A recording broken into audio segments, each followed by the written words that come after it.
Hello everybody, my name is Pascal Philippe. I am the co-founder of the Bali Ocean Days Conference and host of this series of podcasts.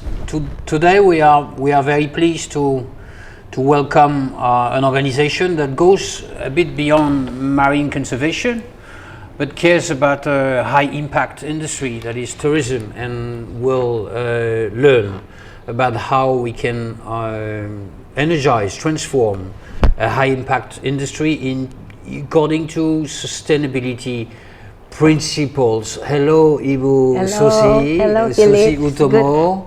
Good to see you. We are very pleased to welcome you. You've been taking part in the Bali Ocean Days Conference. Yes, indeed. It was a great day. 2 days. In January, 2 days, you were telling us about Eco Tourism Bali. Today we have a bit more time. One-on-one, to develop this fantastic organization. So welcome, Ibu Suzy. Thank you very much. And first of all, you might tell us about your background. I think you have a long career beyond, and what motivated you to create this organization? Yeah, maybe I can just share a little bit. Yeah, I'm actually a business person. Okay. So my husband and I have the body shop business in Indonesia. Body shop license. Yes, it's about sustainable beauty. So that's been for a long time. And we moved to Bali about 12 years ago. So then I decided, being part of Bali and looking at the development, especially tourism in Bali, I began to be a little bit concerned about what's going to happen to Bali. When tourism continues to grow, do people actually understand that sustainability and is really key, and that climate change is coming as well? Because I'm an environmentalist and climate change activist as well. So I thought to myself, how can I help Bali on this journey? How can I help so that the tourism industry can become more sustainable? Because we know that the tourism industry accounts for more than 50% of the income in Bali. So it's hard to tell people not to invite tourists. But how can we invite tourists and still protect the Bali that we love? All right, and you have identified critical threats, or what do you think your opinion is about? Fast developing tourism, what kind of negative impact it can have on an island like Bali?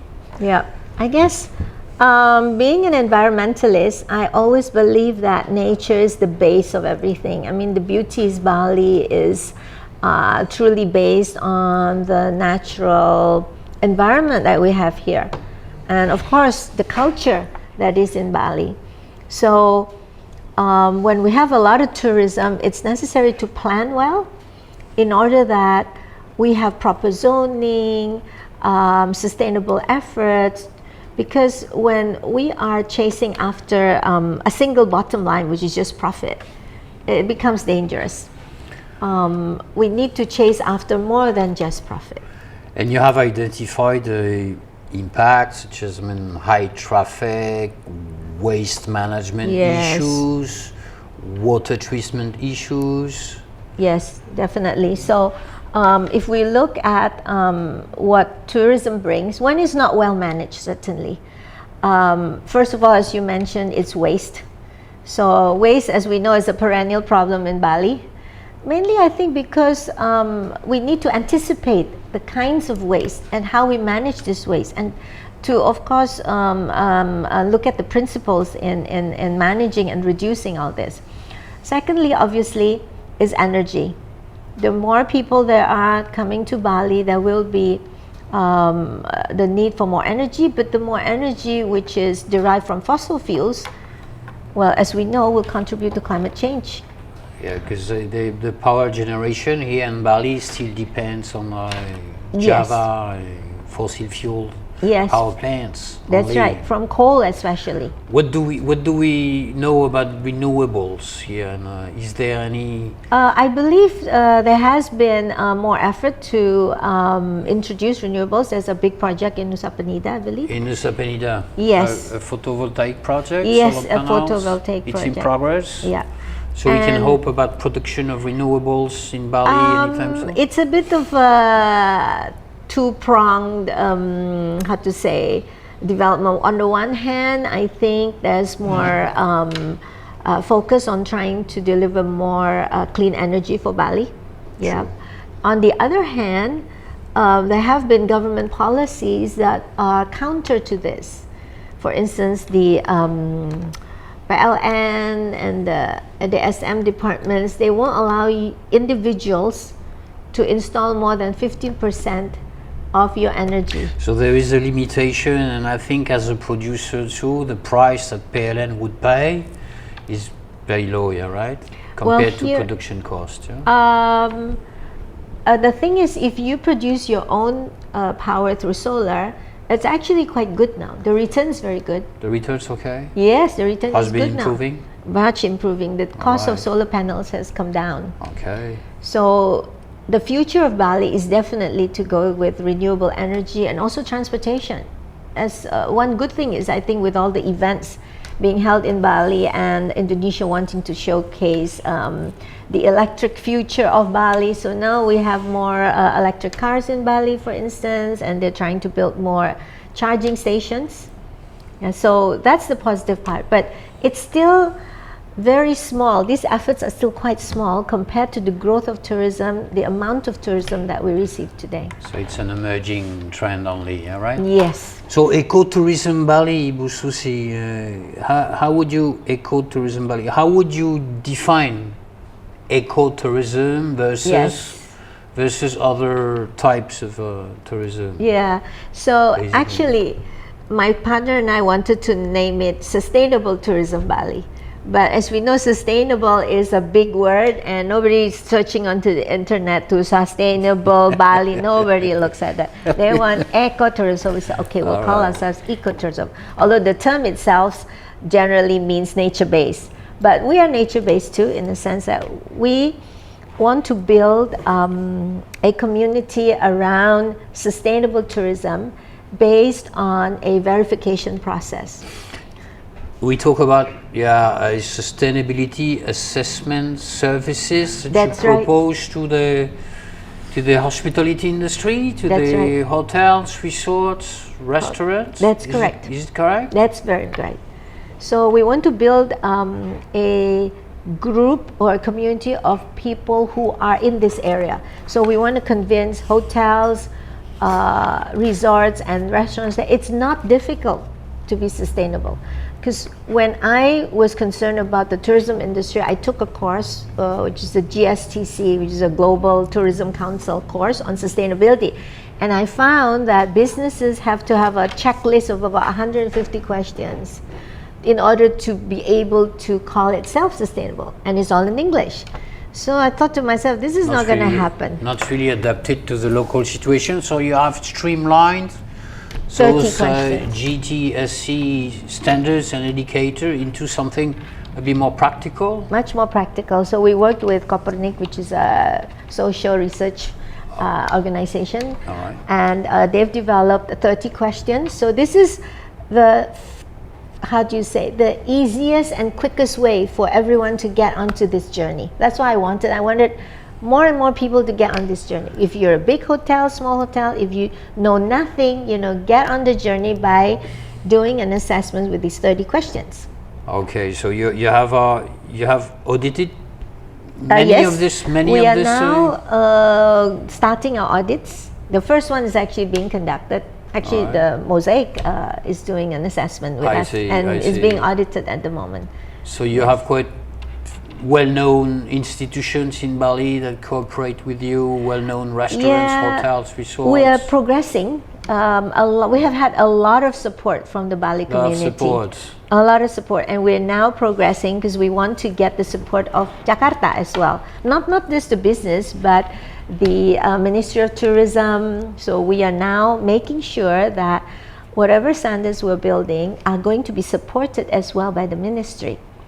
Before we go out too much, we want to make sure that we are working together with them, because when you work and you don't consider the ministry, then it gets a bit difficult sometimes. So we want to make sure, because we're Indonesians, we want to make sure we're in line with the ministry as well. Excellent. You need cooperation, close cooperation with the authorities. And Ibu, what are the most auditing these hotels, restaurants, and resorts? What is the most crucial problem that you have identified that make these entities less sustainable? What is the main issues that we're talking about here in Bali? Well, for us, the 30 question covers the SDGs, the sustainability standards, as well as issues on climate change. Because I think climate change is an existential threat. Every day that we breathe, climate change is progressing. And this has a lot of threat to tourism, really, because when temperatures rise, people may decide not to come to tropical regions, for instance. They may go to more temperate regions, for example. And if the quality of the marine life suffers due to climate change affecting the ocean, then we're going to lose marine tourism, for instance. So what we try to look at is both sustainability and climate change. And the more difficult one, as you may guess, is going to be the climate change issues. And because the waste issues are easily identifiable, because you can see them, right? Waste you can see, plastic you can see, whatever you can see, polluting oil you can see, but things to do with carbon emission that you cannot see. So it's harder to get people to install solar panels, to not use fossil fuels, to have efficient equipment, for instance. So you audit, and then how can you support your clients to upgrade their sustainability credentials? You relate them with vendors, with consultants? Yes, so that's what we're trying to do. We have different tribes, so we've got a tribe of people who are working in these areas, and they are then introduced to the hotels who want to make these improvements. So we can be like, the hub, and also organizations which are, for instance, selling plastic credits or carbon credits, for instance. So we are also a resource and a connector for the industry. So Eco Tourism Bali assessment services, and then I've heard about another program named the Bali Regenerative program that you have developed recently. Yeah. Can you tell us a bit about that? Yeah, so because I think it's close to the ocean missions that we develop, we support in Bali Ocean Days. That's right. So we're surrounded by the ocean, and this is so important. One of the beauty of living here is that we're not very far from the ocean at all. Anywhere you live, you're within 2-3 hours to the ocean. I mean, I used to live in Java, and to go to a really nice beach, it takes you a long time. But in Bali, it doesn't at all. So for me, the ocean is a very, very key resource. So there are two things that we're doing. First, we're planting mangroves. So that's our regenerative Bali program. So we help businesses and hotels who want to, in a way, grow their carbon credit, although it's not yet formalized, but they want to give back. So mangrove plantations programs. Yes. And the other one is coral plantation. Excellent. So planting coral also helps with climate change because it sequesters carbon. So both mangrove, because mangrove actually is a wonderful plant. So compared to a terrestrial tree, they can sequester about 4 times more carbon because of the root system. Than a rainforest, for instance. Yeah, from tree per tree. So that's why planting mangroves is really a very key way to sequester carbon in order to prevent climate change. Is there any location that you can name in this program? Yes, we are working with the Tahura, which is the mangrove forests in the south of Bali. So there are several locations. Yeah. So we work with them to find the locations and also work with the fishermen who are planting these trees. So for instance, it's usually a volunteer program as well. For instance, if a big hotel wants to do a regenerative program, so then they can send their staff, and then we have we have some education again about what is going on with climate change and why we're planting mangroves, and then they can come and then they can plant it together with the fishermen. So this helps the fishermen because the more mangroves, the more fish there are, the more coral there are after the mangrove line. At the same time, it's helping the hotel because they're giving back, and we are definitely doing something to help, stop climate change. So you can see positive results. You can see results of your actions already. When did you start it? A couple of years ago? We've made a pledge to have the ecotourism community to plant 10,000 mangroves. 10,000 mangrove trees. Yeah. Right now, I think we're about maybe 25% of the way. All right. Yeah. Keep going. Yeah. Keep going, Ibu Suzy. That's a fantastic program. And then, as you said, engaging local communities is a key point. That's right. Yeah. Is a key point. How can you engage local communities about the importance of sustainability principles? Do you have any relation with tourists themselves also? How you can engage tourists? At the moment, no. At the moment, we're focused on the industry. On the industry? Yeah. Okay. Yeah, because so I think, we're more on the industry side. We want the hotels and the restaurants to be aware. That's why we're having events as well, to get more people to be aware. And we're inviting people who are in this field to talk about the issues of sustainability and climate change for tourism. Okay, so Eco Tourism Bali's events also, you organize? Yes, we do organize events. Yearly events that we can attend with our Yes, public? certainly. I mean, the next one is coming soon? The next one, we have two. One is at the same day as the World Tourism Day. We're going to have an event. Excellent. And the other one, we always have something we call Eco Tourism Week. Yeah, so although it's about 2 to 3 days, we call it Eco Tourism Week. That's when we will have much more discussion on tourism, and again featuring everyone who's in our community. So if for instance an NGO who also works in this area wants to be featured, or a supplier of some kind of sustainable product wants to be featured, then it will be an event where there will be an exchange. And would you name, Ibu Suzy, would you name any partnership or collaboration that you have developed with public or private organizations? First of all, we've been endorsed by the Bali Tourism Board. Bali Tourism Board. Yeah. And also with the provincial Bali Tourism Department. Okay. Yep. And that's just locally.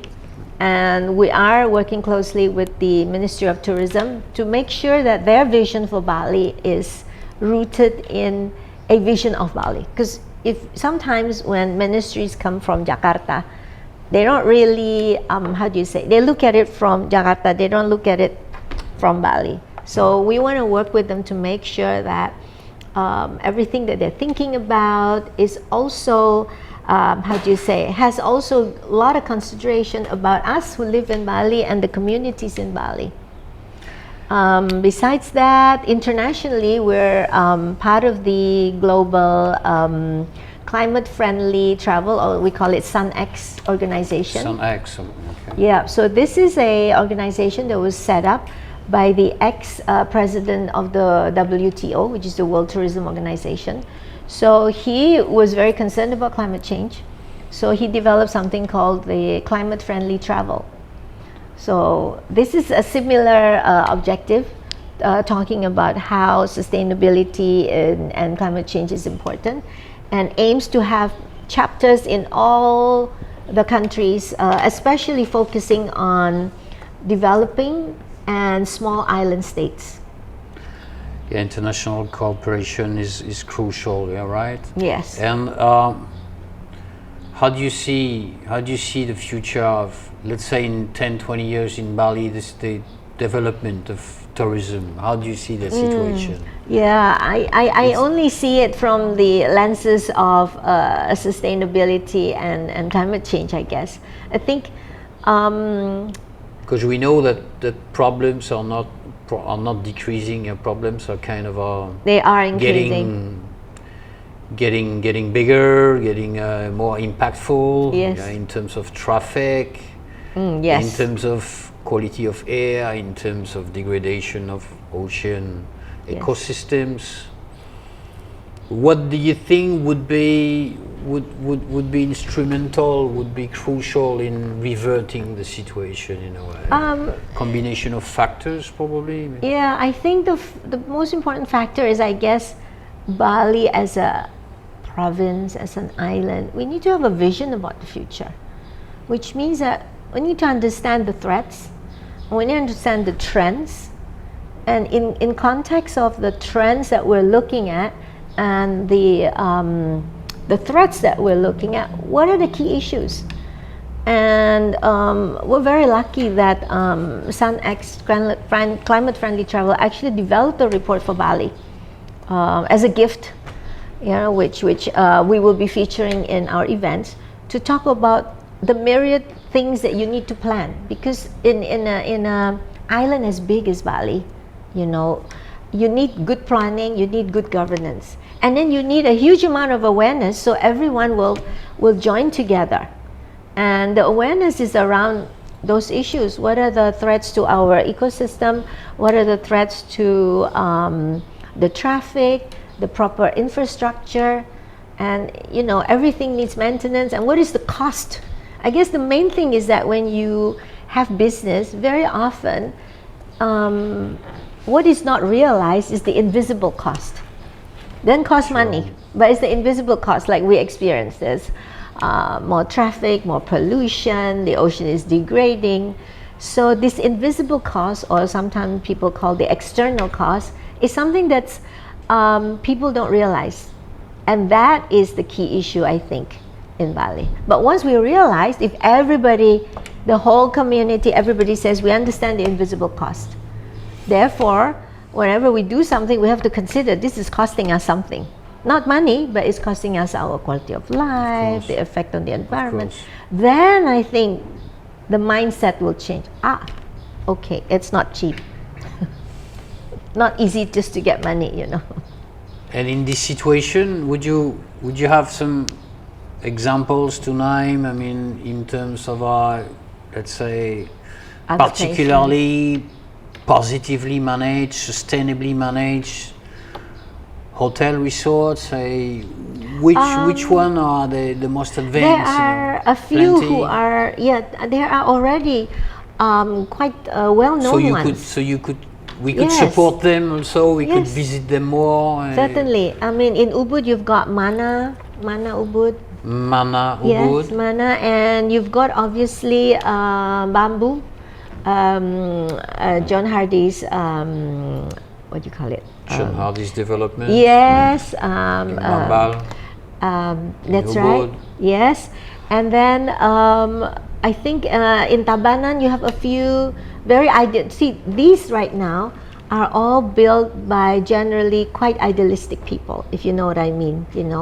People who have a vision about the environment, want to use all the natural things. We've seen great progress in architectural designs with and the bamboo materials, sustainable bamboo architecture. Indah, that's the name of it. Is everywhere in Bali. That's right. It's world-class architects. Exactly. That have developed magnificent projects. Ibu Bali and so on. So there is a strong trend. But what we really need is many more who are not idealists to be at least 50% more sustainable, because these are 100%, right? But they're very small.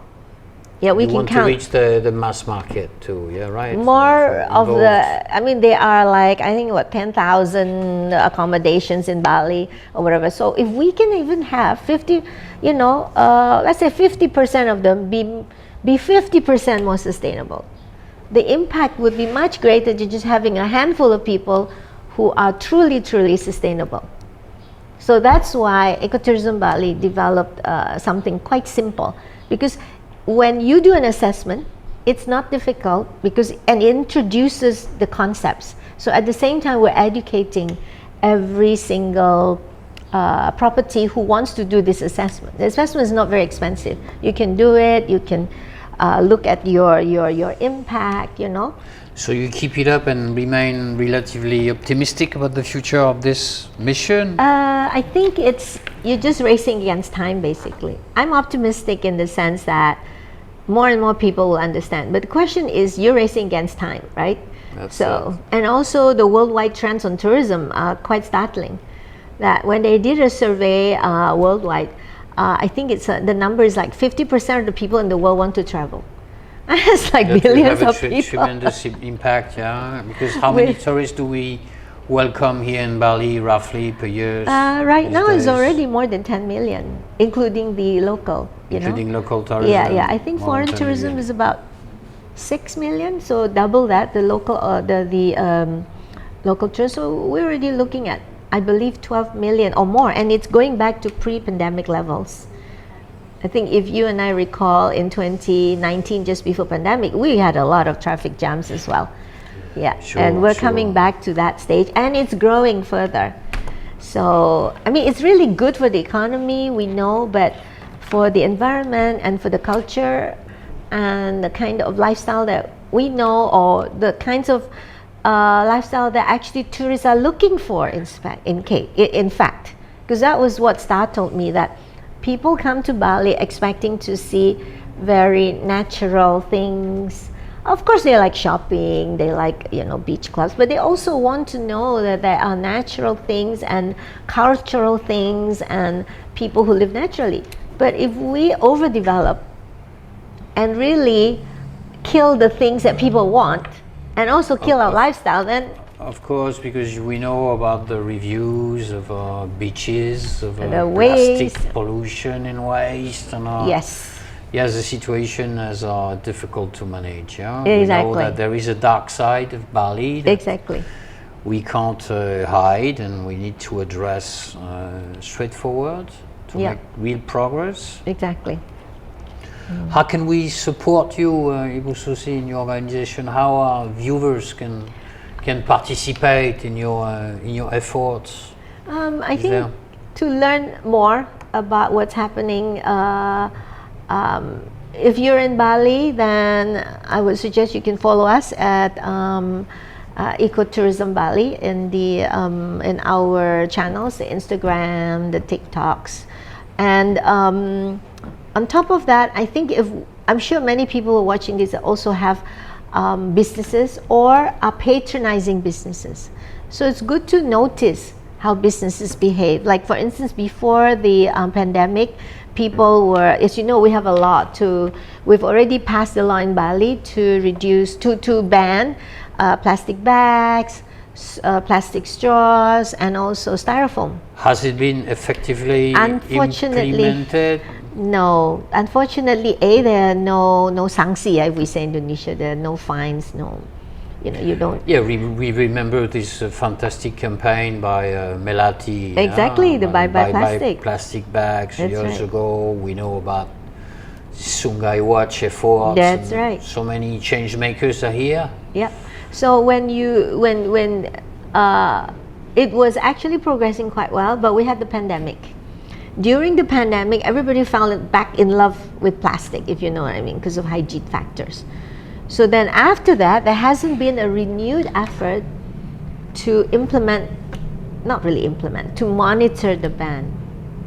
I think that big retailers have implemented that, and that's pretty good, but not everybody else. And we have many problems that have to be solved. I mean, if you're an Ibu selling nasi jingo, how do you avoid plastic bags? That's a question that needs to be solved. For instance, I mean, if your customer wants to buy 3, what do, right? At the grassroots level, the grassroots level education is crucial. Yeah, and businesses need to think about that. How do you make it easy for the grassroots people to be able to behave sustainably, because we can't just blame them, right? We have to make sure that it's easy for them. Of course, Yeah. to make it comfortable. Great, Ibu Suzy. I mean, we know more about Eco Tourism Bali. Yes, thank you for inviting me. It has been a pleasure to welcome you for this episode. Let's continue soon. Please follow ecotourismbali.com. Yes. Come to the Yes, events. .com We have an also. event. We have an coming event soon. coming soon in August and also at the end of the year. All Yeah. right. So we will. Bali Ocean Days is going to support you into these further events and workshops. Thank you. Wish you the very best. Thank you very much. Keep up the fight. Let's walk the talk. Yes, let's do try that. to convert these generous pledges into Tangible tangible action. actions Exactly. on the daily level as for the short-term, long-term future. Thank you so much. Thank you very Ibu much, Suzy, and Pascal. see you soon for another episode of Bali Ocean Days podcast. Bye bye, everybody. Bye bye.